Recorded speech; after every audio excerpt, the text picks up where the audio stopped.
The Yukon. Just the name conjures images of untamed wilderness, icy rivers, and fortunes buried beneath frozen earth. For over a century, it's been the ultimate proving ground for those chasing a glint of gold and a dream of striking it rich. But long before reality TV cameras descended and social media whispered tales of modern-day gold kings, the legend of the Schnabel family was being forged in the unforgiving Klondike. It began with John Schnabel, a man driven by a primal urge, the gold fever that swept through the early 1900s. He wasn't born into wealth. His fortune was carved from sheer grit and relentless determination, hacking away at the earth in pursuit of that elusive yellow metal. Against all odds, John transformed hardship into a multi-million-dollar empire, a testament to the raw power of persistence. But this was just the opening chapter. Decades later, a new Schnabel emerged, inheriting not just a name, but a destiny intertwined with gold. This is the story of Parker Schnabel, the grandson who didn't just walk in his grandfather's legendary footsteps, but sprinted past them, becoming a mining prodigy and amassing a fortune that has everyone wondering, just how rich is the king of the Yukon gold rush? The Klondike dream wasn't a gentle invitation. It was a brutal siren call that lured John Schnabel north into a landscape designed to break men. Imagine the early 1900s. No paved roads, no GPS, just sheer will and a pickaxe against the unforgiving Yukon wilderness. John faced relentless hardships, backbreaking labor, equipment failures in freezing temperatures, and the constant gnawing uncertainty of whether the next shovelful would yield gold or just more barren dirt. Failures weren't occasional setbacks, they were the daily grind. Yet something in John Schnabel's DNA refused to yield. He learned through the school of hard knocks, each failure sharpening his instincts, each struggle forging an unbreakable resolve. Decades bled into each other as John, year after grueling year, honed his skills, becoming a master of the Klondike earth. And then, the payoff. Not overnight riches, but slow, steady accumulation, turning years of sweat and sacrifice into a mountain of gold, a multi-million-dollar testament to his unwavering spirit. But the Schnabel story wasn't destined to end with John. Enter Parker, the grandson, practically raised on tales of gold and grit. From the moment he could walk, the mines weren't just a workplace. They were his playground, his classroom. While other kids chased cartoons and playground games, Parker was captivated by the roar of machinery, the earth trembling underfoot, and the almost magical moment when raw gold emerged from the mud and rock. His grandpa, John, saw this spark, this innate connection to the miner's life. He didn't just tell Parker stories. He immersed him in the reality, taking him to the Porcupine Creek mines near Haines, Alaska, from the tender age of 5.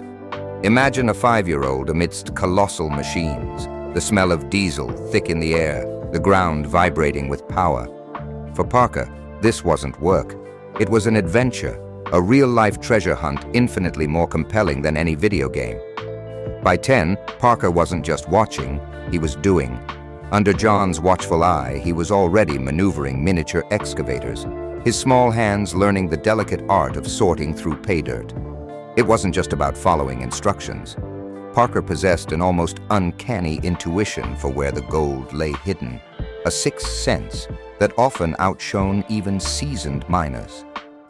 He wasn't just learning the mechanics, he was absorbing the land, understanding its secrets.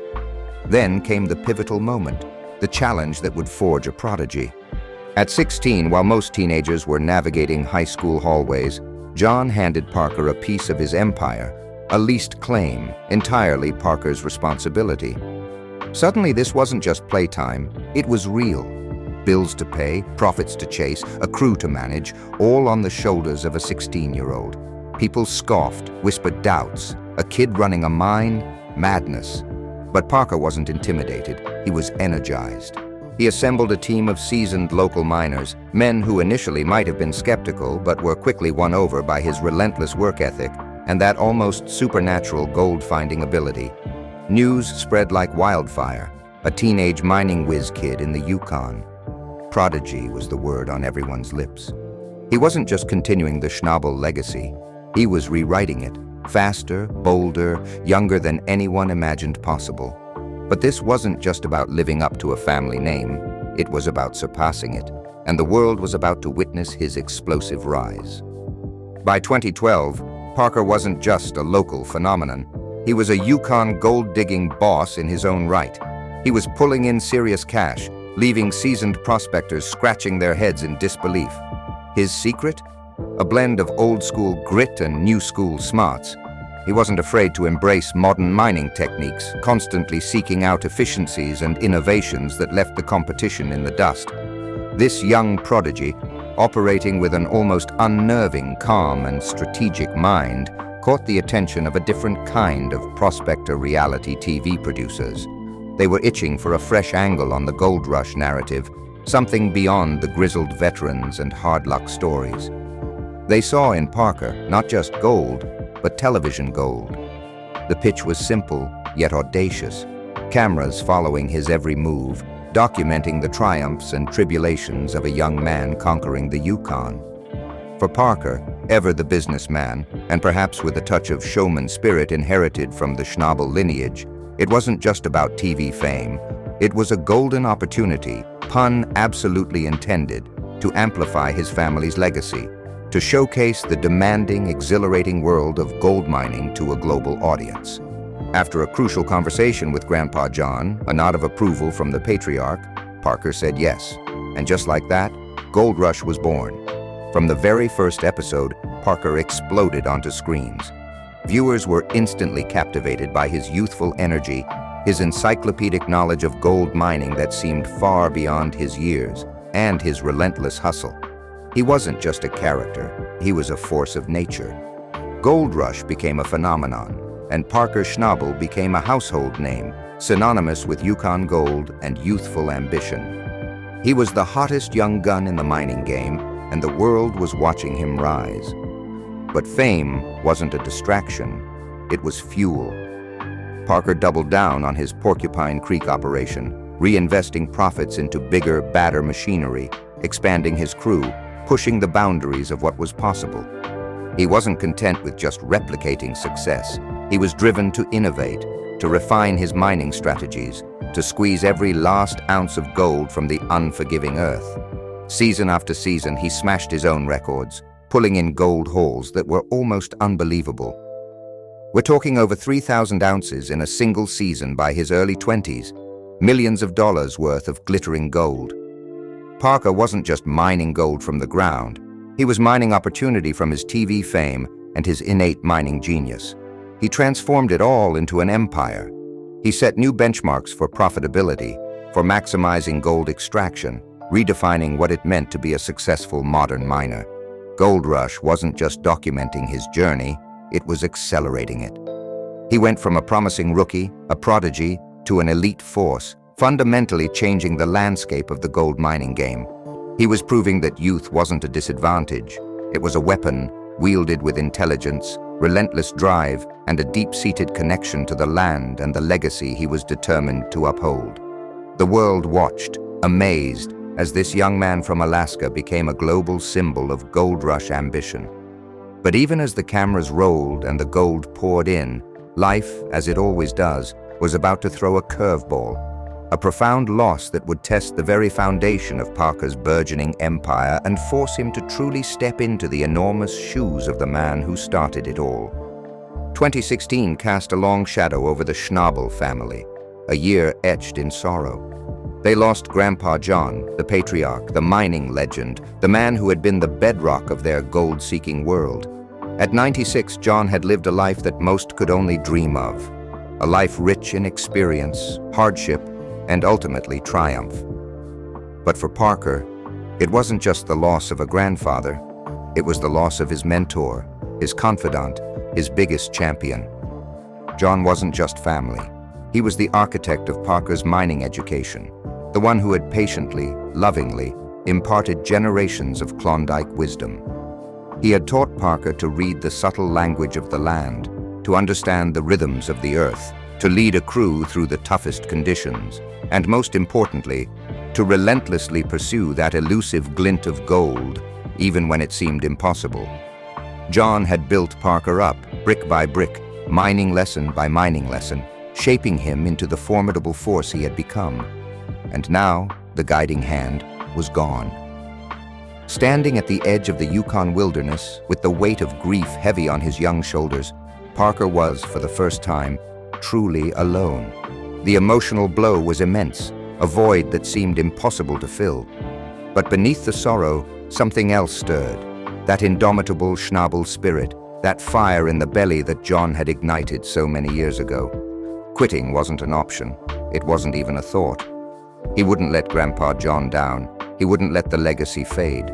He vowed silently and fiercely to carry on, to make John proud, to not just maintain the empire, but to expand it, to elevate it to even greater heights.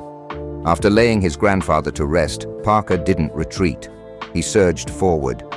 He grabbed the reins of Schnabel mining with a newfound intensity, a laser focus sharpened by grief and determination. He set audacious goals, bigger digs, more gold than ever before, a resounding testament to John's enduring influence. And then came the boldest move yet, expansion. He aggressively acquired new claims across the Yukon, including the legendary Eureka Creek, a place whispered about in mining circles, rumored to be the richest, most untouched ground in the territory. Suddenly, Parker wasn't just running one mine. He was overseeing a sprawling network, a mining mogul in the making. Multiple claims scattered across the vast Yukon. It was a whole new level of complexity, a different ballgame entirely. He had to grow up, and he had to grow up fast. Strategic planning became paramount, logistics a constant puzzle, and managing a far-flung operation demanded a level of organizational skill he hadn't fully needed before. Crews were working around the clock, 24/7. Machinery rentals were piling up, payroll skyrocketing. The pressure was immense, relentless. Parker had to become even more resourceful, even more innovative, squeezing every last profitable ounce of gold from these diverse claims. He analyzed data with a hawk's eye, streamlining processes, finding efficiencies, learning to work smarter, not just harder. It wasn't all smooth sailing, of course. Mistakes were made, bad hires, equipment breakdowns, miscalculations that threatened to derail the entire operation. Competitors, sensing vulnerability, circled, waiting for the young king to falter, to stumble under the weight of his ambition. But Parker, that kid who grew up chasing gold alongside Grandpa John, possessed an unshakable determination. He learned from every setback, every near disaster, built an even stronger, more resilient team around him, and pushed himself further than ever before. Through every hardship, every challenge, Grandpa John's spirit seemed to be right there, a silent, guiding force. And thanks to Parker's unwavering resolve, the Schnabel legacy, instead of diminishing, shone even brighter, a beacon in the Yukon, fueled by grief, ambition, and an unyielding love for the gold and the land that held it. Parker's expansion wasn't just about amassing more gold. It was about building a sustainable empire, one that respected the very land that provided its riches. He understood a fundamental truth about the Yukon. Its wild beauty was as precious as the gold buried beneath it. Even as his mining operation exploded in scale and profitability, Parker remained deeply conscious of his responsibility to environmental stewardship. He wasn't just mining for gold. He was mining for a future where the Yukon could thrive alongside a responsible mining industry. This wasn't just lip service. Parker invested heavily in cutting-edge, eco-friendly mining technologies. He poured resources into advanced equipment designed to minimize environmental impact, from sophisticated systems to prevent chemical leaks, to specialized filters to purify water runoff, ensuring that dirty water didn't contaminate the pristine Yukon rivers. His commitment went beyond just preventing damage. It extended to active restoration. Once a mining site was exhausted, Parker's team didn't just pack up and leave a scarred landscape behind. They meticulously smoothed out the terrain, removed any trace of industrial debris, and replanted native vegetation, actively working to heal the earth and restore its natural balance. And it worked. Wildlife began returning to these reclaimed areas, drawn back to their revitalized habitats, a powerful testament to Parker's commitment. But Parker's environmentalism wasn't confined to his own operations. He understood that lasting change required systemic action. Leveraging his growing fame and influence, he became a vocal advocate for smarter, more sustainable mining regulations across the Yukon.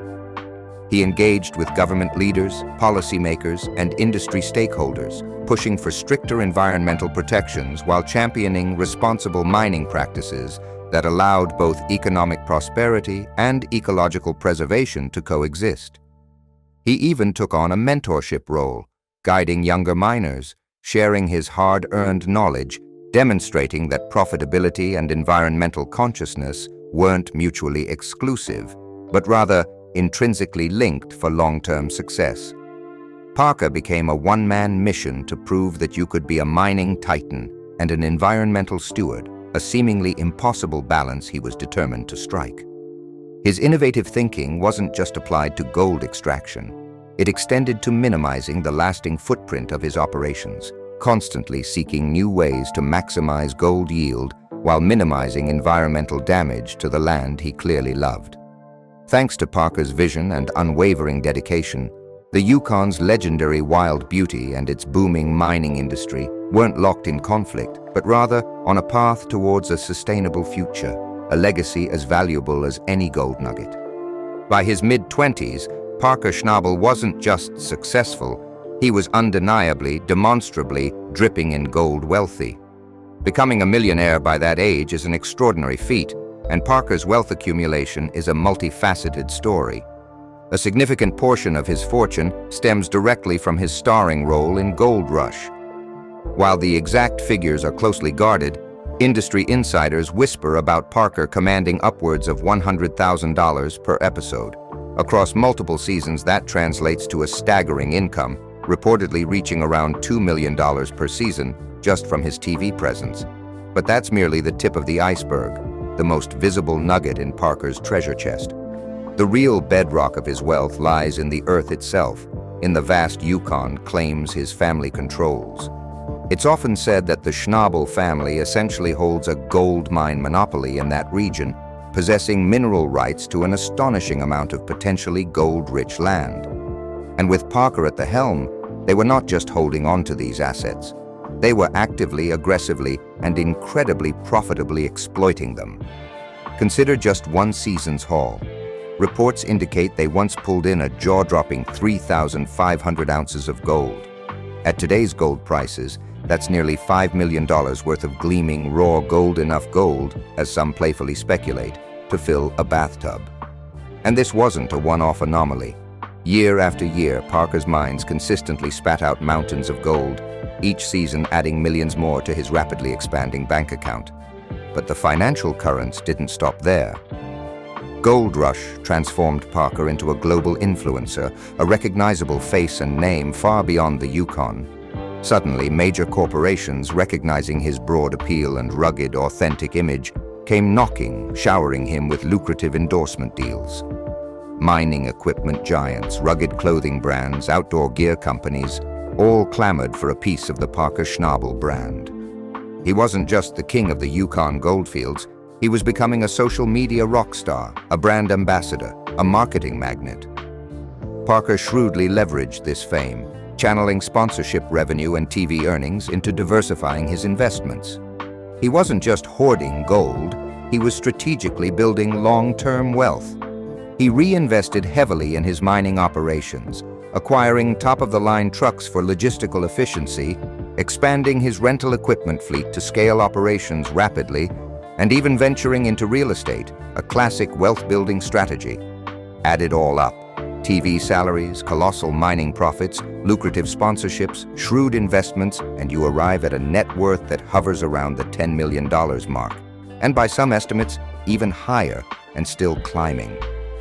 Not bad for a guy who started his career playing in the dirt with his grandpa. Yet unlike some flashy millionaires who flaunt their wealth online, Parker maintains a surprisingly low-key lifestyle, at least publicly. He lives on site at his mining camps, often in practical no-frills housing, staying close to the action, emphasizing function over ostentation. Much of his fortune, it seems, is continuously plowed back into the business, fueling further expansion and innovation, making his mining operation even more formidable, more efficient, more profitable. However, even a workaholic millionaire deserves to occasionally enjoy the fruits of his labor. Back home in Alaska, away from the dust and din of the mines, Parker does have a sanctuary, a sweet escape. A sprawling 45-acre estate anchored by a log cabin that looks lifted straight from the pages of a luxury magazine. Rustic charm meets modern comfort, with stunning mountain views painting a breathtaking backdrop to his downtime. Inside, comfy furniture invites relaxation after grueling mining seasons, and forget a mundane garage. Parker's estate boasts what can only be described as a toy store for miners. Top-of-the-line trucks, ATVs, every conceivable off-road vehicle needed to conquer the Yukon terrain in style and comfort. But Parker isn't a one-estate wonder. His real estate portfolio extends beyond personal indulgence, encompassing strategic investments.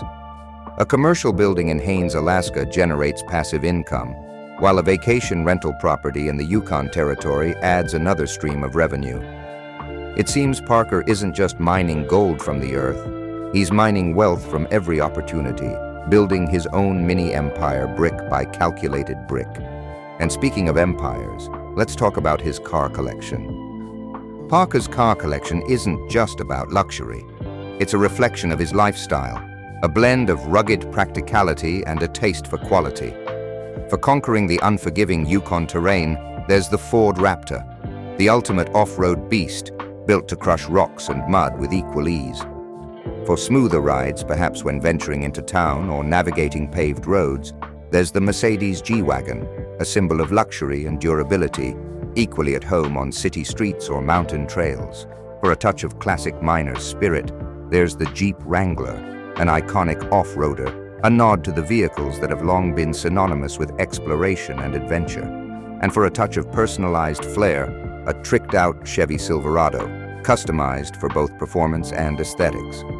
This isn't just a collection of vehicles, it's a fleet tailored to his dual life, the demanding world of Yukon mining and the desire for comfort and style in his downtime. Beyond personal vehicles, Parker commands an army of trucks and heavy equipment, the workhorses of his mining operation, a constantly evolving fleet that keeps the gold flowing like a well-oiled machine.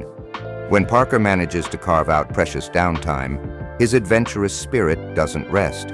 He might be found piloting his fancy fishing boat, seeking tranquility on Alaskan waters, or jetting off on epic global adventures. The world is his oyster, and the possibilities are as vast as his fortune. But perhaps the most compelling aspect of Parker's wealth isn't just how he amassed it, or how he occasionally spends it, but how he shares it. He's fiercely loyal to his crew, the men and women who work tirelessly alongside him in the harsh Yukon conditions. He treats them not just as employees, but as partners, rewarding their dedication with luxury vacations, substantial bonuses, sharing the fruits of their collective labor. And his generosity extends far beyond his inner circle. Parker hasn't forgotten his roots, his Alaskan upbringing, the communities that supported him along the way. Giving back isn't an afterthought, it's a core principle. Every season, a significant portion of his gold profits is channeled back into local Alaskan communities, supporting charities, animal shelters, youth sports programs, veterans groups, a diverse tapestry of causes close to his heart. He understands the unique challenges of Alaskan life, the long, brutal winters, the isolation, the vulnerability of remote communities to power outages. So, when he's not overseeing mining operations, Parker rolls up his sleeves and actively volunteers his time and resources, building affordable housing, delivering essential supplies to families and seniors who need a helping hand, ensuring that his success benefits those around him. But Parker's vision for giving back extends beyond immediate needs. He's also investing in Alaska's future, in the next generation of Alaskan talent. He established a scholarship fund at his old high school, providing opportunities for young people to pursue education and training in fields vital to Alaska's economy: mechanics, engineering, skilled trades. He's not just handing out charity, he's fostering opportunity, empowering others to chase their own dreams, just as he relentlessly pursued his. But gold, for Parker, isn't the sole measure of success, even though he's undeniably exceptional at finding it. When he steps away from the mines, a whole spectrum of passions comes to life. He's authored a series of books detailing his family's mining history, becoming a published author, sharing the Schnabel saga with the world. He's a voracious traveler, drawn to far-flung corners of the globe, from the steamy jungles of South America to the ancient ruins of Europe, a history geek with an insatiable curiosity. And when he returns to Alaska, he finds solace and rejuvenation in nature, fishing, hunting, hiking in the mountains, rediscovering the wild beauty that anchors him. He's also a collector, fascinated by antique mining tools and artifacts, preserving the tangible history of his profession. These diverse hobbies aren't just distractions. They're essential for balance, for grounding him amidst the high-stakes, high-pressure world of gold mining, keeping him refreshed, focused, and ready to return to the Yukon and conquer it anew. Now pushing 30, Parker's gold fever shows no signs of waning. He's not content with Yukon dominance. His sights are set on a global mining empire. British Columbia is already on his radar, gem mines beckoning. The Northwest Territories are under consideration. His ambitions stretch even further, to South America, Australia, Africa, anywhere the earth whispers promises of shiny treasures buried beneath the surface. But it's not just about geographical expansion, it's about technological evolution. Parker and his team are actively pioneering cutting-edge mining technologies, robots, lasers, futuristic innovations that sound like science fiction, all aimed at extracting gold more efficiently, more sustainably, with minimal environmental impact. A true win-win scenario. Parker is living a dream forged in the Klondike mud, but he's already thinking decades ahead about the enduring Schnabel legacy. His niece, Amelia, shows a keen interest in mining, inheriting that family gold gene. Parker is mentoring her, showing her the ropes, nurturing the next generation of Schnabel miners, envisioning a family business that will thrive for generations to come. Eventually, perhaps, Parker might step back from the daily grind, transitioning to a more strategic, overarching role, focusing on the big picture, and maybe, just maybe, indulging in even more epic travels, enjoying the hard-earned fruits of his extraordinary success. Retirement, Schnabel style, sounds anything but quiet. So where does Parker Schnabel go from here? Whatever path he forges, whatever audacious adventure he chooses next, one thing is undeniable. Parker Schnabel is destined for continued success. From a kid learning at the knee of a mining legend to becoming a legend himself, Parker took the lessons of the old-timers, carved his own path, and conquered the Yukon. And the most captivating chapter of his story, it might just be about to begin.